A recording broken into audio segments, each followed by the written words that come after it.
दुनिया का सबसे बड़ा और सबसे कीमती महल ना ब्रिटिश खानदान का बकिंगम पैलेस है, ना सऊदी किंग का महल और ना ही कतर के अमीर का महल, बल्कि वो मौजूद है एशिया की एक छोटी सी कंट्री ब्रुनाई में।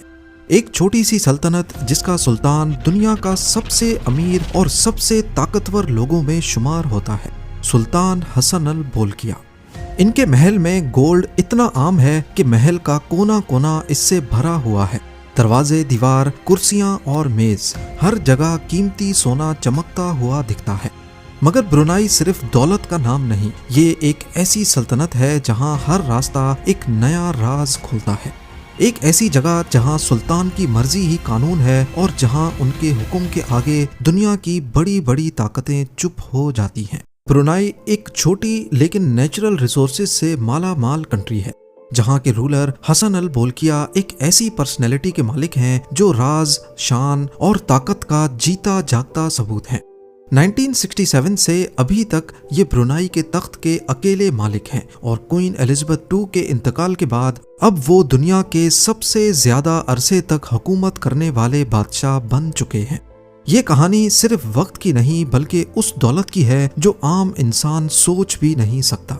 कई इंटरनेशनल सोर्सेज ने रिपोर्ट किया है कि हसन अल बोल्किया की पर्सनल नेटवर्थ $30 बिलियन से भी ज्यादा है और ये बहुत मोहतात अंदाजे हैं। इनकी असल वेल्थ के बारे में अभी तक किसी को इल्म नहीं हो सका। इनकी शान और शौकत और लग्जरी लाइफस्टाइल के पीछे ब्रुनाई के तेल और गैस के वो जखीरे हैं जो जमीन के नीचे सोना बनकर छुपे बैठे हैं। हर बैरल तेल और हर कतरा गैस सुल्तान की दौलत में एक और जीरो का इजाफा करता है। पर ब्रुनाई के सुल्तान उन शाही खानदानों में से नहीं हैं जो अपनी दौलत को छुपाते हैं। इनके पास है दुनिया की सबसे बड़ी प्राइवेट कार कलेक्शन, जिसमें हैरत अंगेज तौर पर 7000 गाड़ियां मौजूद हैं। ये कोई आम कलेक्शन नहीं बल्कि इसमें है 600 रोल्स रॉयस, 450 फरारीज और 3880 बेंटले। और इस कलेक्शन का सबसे नया पीस है एक 24 carat gold plated Rolls Royce silver, जिसे Guinness book of world record ने दुनिया की सबसे महंगी गाड़ी के तौर पर दर्ज किया है। एक ऐसी गाड़ी जो ना सिर्फ चमकती है बल्कि सुल्तान के इस महंगे शौक की एक झलक भी दिखाती है। सुल्तान की इस कार कलेक्शन की कीमत अंदाजन $5 अरब के करीब मानी जाती है। जमीनी सवारियों से हटकर आसमान का रुख किया जाए तो उनकी प्राइवेट जेट फ्लीट भी किसी से कम नहीं। एक गोल्ड प्लेटेड बोइंग 747-400 जिसकी कीमत लगभग $40 करोड़ है। मगर सुल्तान इसे जहाज नहीं बल्कि उड़ते हुए महल के तौर पे इस्तेमाल करते हैं। क्रिस्टल शैंडलियर्स, सोने के वॉश बेसिन्स और लग्जरी इंटीरियर पे $12 करोड़ अलग से खर्चा किया गया है। और ये सब सिर्फ कंफर्ट नहीं बल्कि लोगों के ख्याल में ये ताकत और पैसा दिखाने का जरिया है। बात यहाँ पर खत्म नहीं होती। सुल्तान ने अपनी बेटी को भी बर्थडे गिफ्ट में प्राइवेट जेट गिफ्ट किया था। कुल मिलाकर सुल्तान के पास 17 एयरप्लेन्स हैं जो उनकी प्राइवेट कलेक्शन है और हर एक जहाज में सोने का भरपूर इस्तेमाल किया गया है। इसी वजह से ब्रुनाई के सुल्तान जमीन तो जमीन, आसमान के शहंशाह भी कहलाए जाते हैं। सुल्तान की पर्सनैलिटी के और भी कई दिलचस्प पहलू हैं, जैसा कि वो रॉयल मिलिट्री एकेडमी सैंडहर्स्ट के एक सर्टिफाइड पायलट हैं और अपने पसंदीदा बार्बर को लंदन से ब्रुनाई बुलाकर सिर्फ एक हेयर कट पर $21,000 खर्च करते हैं। ये उनके लग्जरी लाइफस्टाइल का एक छोटा सा नमूना है। सुल्तान एक आर्ट कलेक्टर भी हैं जिन्होंने मशहूर फ्रेंच पेंटर रेनवार की पेंटिंग $7 करोड़ में खरीदी थी।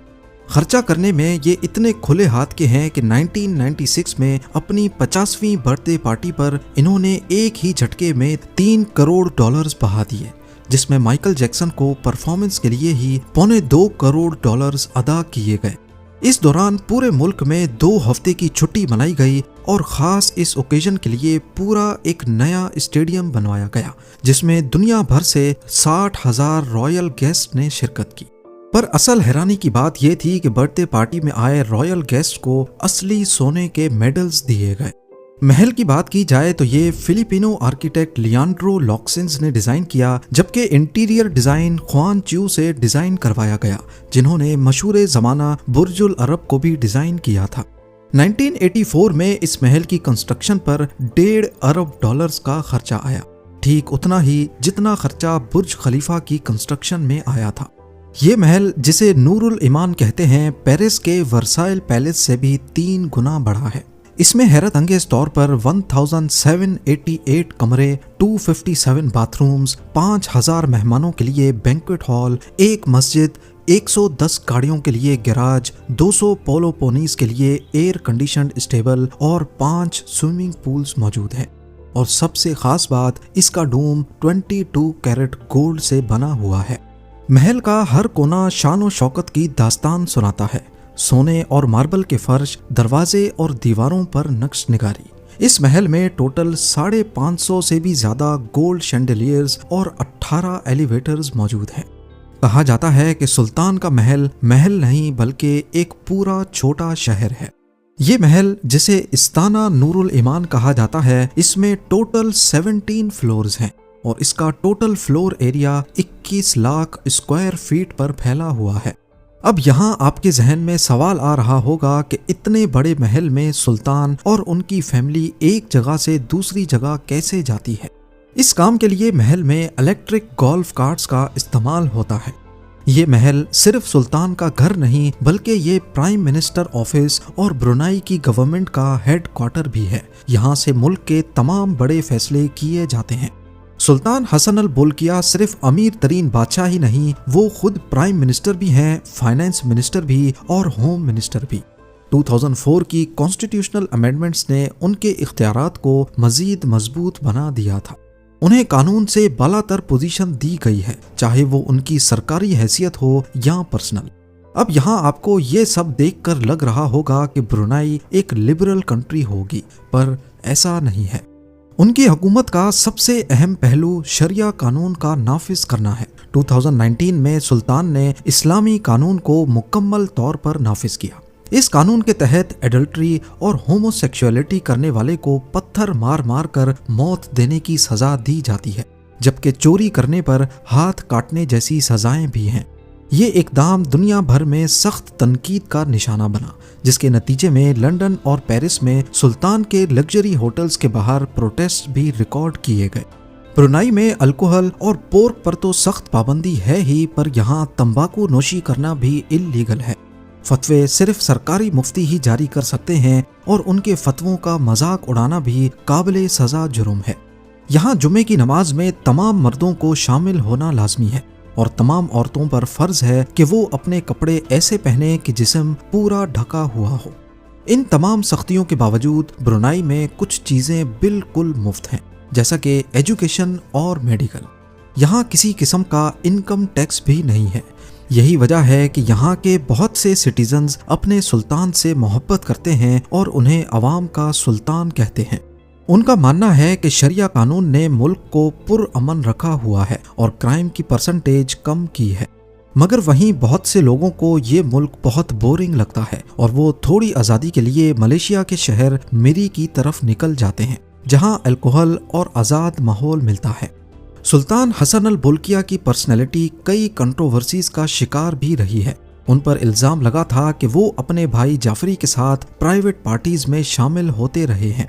1997 में मिस यूएसए शनून मार्केटिक ने सुल्तान और उनके भाई पर केस किया था, ये दावा करते हुए कि उन्हें होस्टेज बनाया गया और गलत काम करने पर मजबूर किया गया।